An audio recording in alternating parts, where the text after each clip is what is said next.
Bonjour, bonjour mes amis Scorpions, la guidance, les énergies pour le mois d'août. Ce mois-ci, on parle d'un conflit. Alors, soit d'un conflit intérieur, soit d'un conflit de votre environnement proche. Parce que comme c'est une guidance générale, je suis obligée de faire un spectre assez large. Parce que quand je vais trop cibler, je me fais un peu crever. Il y a des personnes qui ne sont pas capables de comprendre que c'est des guidances générales et que je ne parle pas à elles seules. C'est pas du 1 pour 1. C'est pas une guidance privée. Voilà, pour ceux qui n'ont pas compris. Donc j'en suis désolée pour vous autres.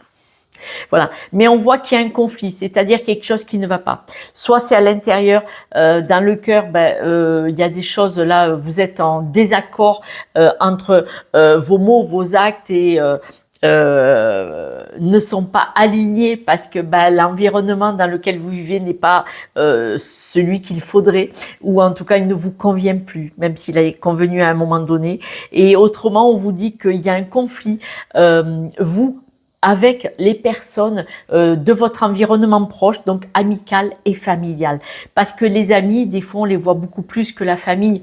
Et quand on a un lien trop proche, parfois certaines personnes dépassent la barrière de la limite personnelle. Vous leur donnez une information et eux, ils croient qu'ils vont diriger votre vie. Il y a qu'à, faut que, mais ça va pas, tu vas pas faire ça. Alors que c'était une information que vous donniez, c'était pas une question. Et ils peuvent s'immiscer un peu trop dans vos décisions, dans vos besoins et dans votre stabilité. Et là, on voit que vous allez sortir de là parce qu'on dit que vous allez fonctionner différemment. Vous partez vers un nouveau projet. Le nouveau projet, ça ne veut pas forcément dire changement de vie, mais changement de vie quand même parce que vous allez fonctionner différemment. Peut-être que vous n'allez plus accepter ce que vous acceptiez jusqu'à présent ou vous vouliez juste qu'il n'y ait pas de conflit, justement. Mais du coup, le conflit, il était intérieur puisque vous n'osiez pas dire stop, oh, tu dépasses les bornes. Voilà. Là, on dit que du moment que vous avez la volonté d'avancer, en appréciant la personne que vous êtes, je répète, la volonté d'avancer, en appréciant la belle personne que vous êtes, c'est-à-dire choisir votre cœur. Là, jusqu'à présent, quand vous avez choisi votre cœur, ça vous a mené à l'échec. C'est bizarre, hein? Donc, ça veut bien dire que votre environnement vous en empêche. Les personnes autour de vous vous empêchent d'apprécier qui vous êtes, vous empêchent d'être vraiment qui vous êtes. Et ça vous met en échec, ça fait souffrir votre cœur, ça vous déstabilise. On me dit que vous devez rester persévérant. Mais le problème, c'est que vous êtes déterminé, vous essayez d'avancer et vous vous sentez enfermé, vous vous sentez observé, peut-être même épié. Il y a vraiment cet environnement qui surveille vos faits et gestes, qui surveille ce vers quoi vous aimeriez aller, vers quoi vous aimeriez tendre, vous voyez, et il vous en dissuade, il vous empêche d'être la belle personne que vous êtes, de la laisser s'éblouir, se naître, vous voyez. Il vous empêche de montrer votre lumière et de montrer tout votre potentiel. Wow. Il y a des mensonges. Les gens qui vous observent, certaines personnes vous mentent. C'est-à-dire qu'ils vous disent, mais enfin, tu vas pas aller là, tu vas pas faire comme ça, vous voyez. Donc, attention, vous aussi, parce que il ne faudrait pas que vous alliez vers n'importe quoi pour pouvoir leur échapper, pour pouvoir vous défaire de leur pression, de la pression sociale, quelque part, si vous préférez. Soyez vigilants de ne pas choisir un choix pour vous échapper à n'importe quel prix et que ce choix ne soit pas le bon. Ne vous mentez pas vous-même, d'accord? Parce que les personnes qui vous entourent, elles vous mentent. Elles vous disent qu'elles savent mieux que vous ce qui est bon pour vous. Mais vous, pour leur échapper, vous pourriez aller vers quelque chose qui n'est pas bon pour vous. Et malheureusement, vous leur donneriez raison. En tout cas, pas tort, hein? Voilà. Donc, vigilance. Vous allez essayer de vous échapper discrètement, comme ça, avec de la légèreté. Et on parle d'un échec. Et attention, parce que est-ce que c'est ce que vous avez déjà essayé de faire, de vous échapper d'une pression sociale, familiale, environnementale, et du coup vous êtes parti en direction d'un échec, de quelque chose qui pesait aussi. Parce que des fois, en quittant quelque chose qui est lourd, sans faire exprès, on part vers une personne ou une situation qui va être lourde aussi, et là ça s'appelle schéma répétitif. Eh oui, eh oui. Le schéma répétitif n'est pas tout à fait le même.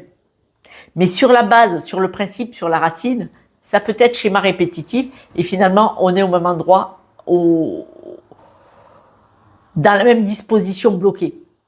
On vous dit que vous devez absolument vous séparer. Alors, vous séparer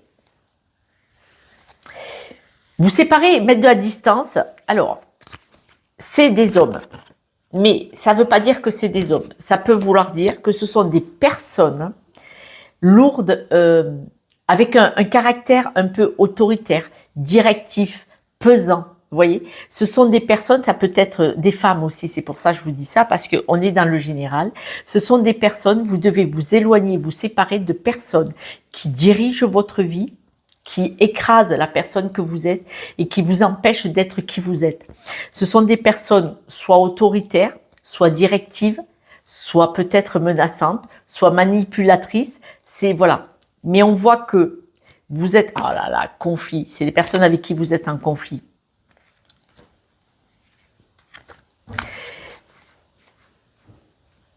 Le conflit, c'était aussi la première carte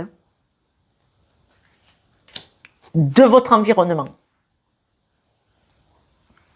Veillez à ne pas quitter un conflit, que c'est peut-être quelque chose que vous avez déjà fait. Quitter un conflit environnemental pour aller vers un autre conflit environnemental. Vigilance. Donc là, schéma répétitif.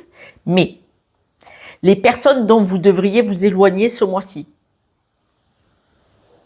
on vous dit que ce sont des personnes donc autoritaires qui vous déstabilisent beaucoup, qui vous empêchent d'être la belle personne, donc qui vous déstabilisent. Et ce qui fait que quand vous êtes déstabilisé, vous perdez confiance en vous. Et là, c'est la merde. C'est la merde.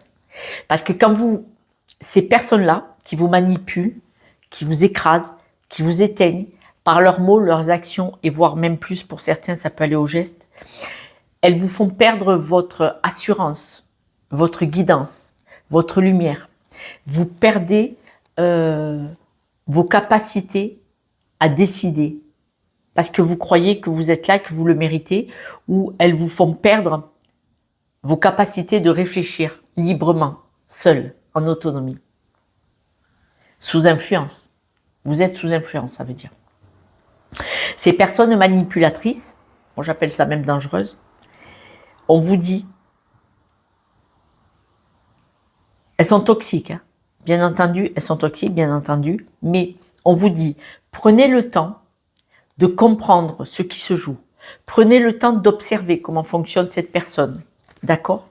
Prenez le temps de prendre le temps de comprendre.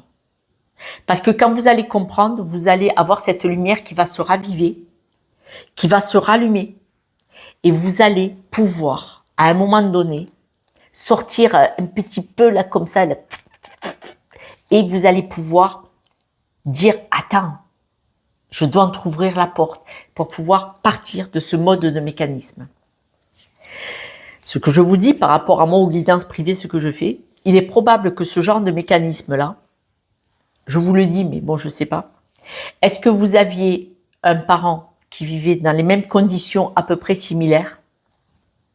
Est-ce que vous n'avez pas un parent qui a accepté aussi d'être sous emprise? Et donc vous, enfant devenu adulte, vous êtes sous emprise aussi. Ça s'appelle le schéma répétitif familial. Quand on est enfant et qu'on a connu que ce mode de fonctionnement d'être sous emprise, parce qu'on a vu que papa ou maman était sous emprise, des fois c'est papa, hein. Aussi incroyable que ça paraisse, souvent, ça peut être que papa ou maman ou mamie était sous emprise, ou papy bien sûr. Nous, on va être sous emprise. Pourquoi? Parce que c'est la seule énergie qu'on connaît. Et on doit comprendre ce qui s'est joué dans notre mécanisme, comprendre qu'on a une mémoire informatique erronée, que l'amour, la vie en couple, ce n'est pas comme ça, ou qu'on n'est pas obligé de tout accepter. Quand vous avez un parent qui vous dit « tu dois te contenter de ce que tu as dans la vie », par rapport à d'où il vient, son environnement, le parent. adulte, vous allez vous contenter de peu. Vous allez vous contenter de ce qu'on vous donne. Alors que peut-être vous auriez pu avoir une réussite de malade, monter des choses extraordinaires. On ne parle pas de fric, on parle de réussite dans le cœur, réussite sociale. S'il y a de l'argent, tant mieux. Mais souvent, l'enfant ne réussit pas parce que le parent lui a inculqué toute sa vie. Contente-toi de ce que tu as, n'essaye pas de te montrer. Alors que peut-être vous êtes voué à faire de grandes choses et à aider énormément de monde. Ce sont des croyances limitantes, des croyances erronées, mémoire informatique erronée. On se met devant l'ordinateur et on la retape, cette mémoire. Parce que vous pouvez créer ce que vous voulez du moment que vous êtes vous. On voit que vous êtes volontaire pour être qui vous êtes. Mais vous êtes en échec en permanence. Et cet échec vient de votre environnement, d'après ce qu'on me dit. N'oubliez pas. Moi, ce que je pense par rapport à ce que j'ai vécu, bien entendu, et mon environnement, les personnes autour de moi qui ont réussi à se libérer et à vivre leur vie, c'est travailler sur vous. Travailler sur vous. Observez ce qui se passe, ce qui se joue autour de vous. Ça va vous aider à prendre conscience. Et après, petit à petit, vous allez avancer comme ça. Il y a plein de choses sur YouTube. C'est gratuit, puisque vous payez l'abonnement du téléphone. C'est gratuit.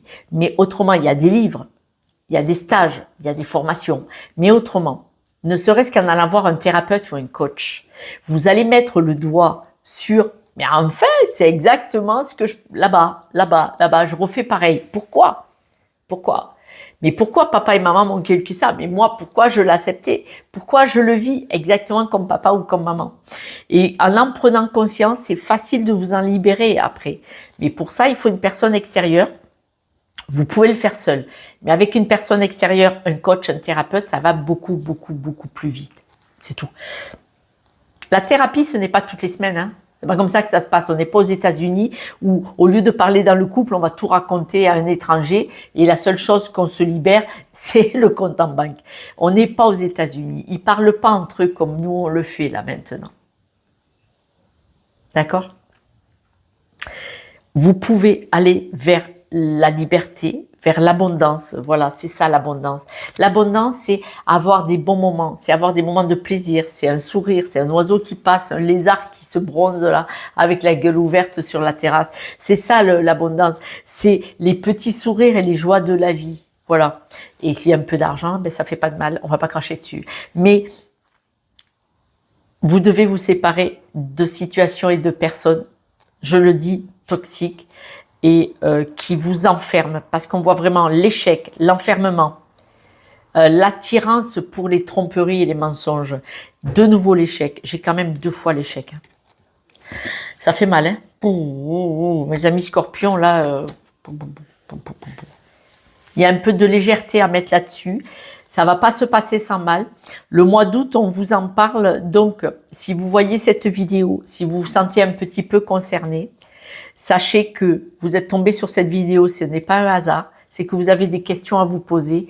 Et si vous commencez à vous poser des questions, c'est déjà un grand pas. C'est une porte entrouverte, c'est la clé, elle est déjà dans la serrure. J'ai pas dit que vous allez sortir de cette prison, parce que la clé, vous l'avez. C'est vous qui décidez. Mais je ne sais pas si aujourd'hui vous le savez que vous pouvez décider de ça. Je ne sais pas si aujourd'hui vous avez pris conscience que vous êtes enfermé dans quelque chose qui ne vous appartient pas. Donc moi, je vous soutiens de tout mon cœur. Moi, je vous dis que vous êtes une belle personne. Ce n'est pas vous qui êtes fautif là. Votre tort est de ne pas avoir vu ce truc se refermer, cette porte se refermer sur vous. Ce n'est pas grave. Ce n'est qu'un apprentissage. Et là, c'est le cas. Et vous allez en sortir. Prenez le temps de prendre le temps d'observer, d'allumer une petite lumière pour y voir clair. Et petit à petit, vous pourrez en sortir. N'hésitez pas à me laisser un petit message. Ça me fera plaisir de vous lire et de vous mettre un tout petit mot. Et puis, j'espère que vous attraperez une main tendue et que peut-être vous demanderez de l'aide pour en sortir plus rapidement. Mais bien entendu, au moment où vous serez prêt, l'heure n'est pas la même pour tout le monde. On n'a pas tous la même vitesse de compréhension pour se libérer. Certaines personnes ont besoin de plus de temps pour aller vers une libération personnelle, une compréhension de son schéma ou de son mode de fonctionnement. Je vous embrasse, je vous soutiens de tout mon cœur et j'espère que vous allez sortir de là, si ça vous parle. Et puis, à ce soir pour la guidance de demain. Ciao, ciao.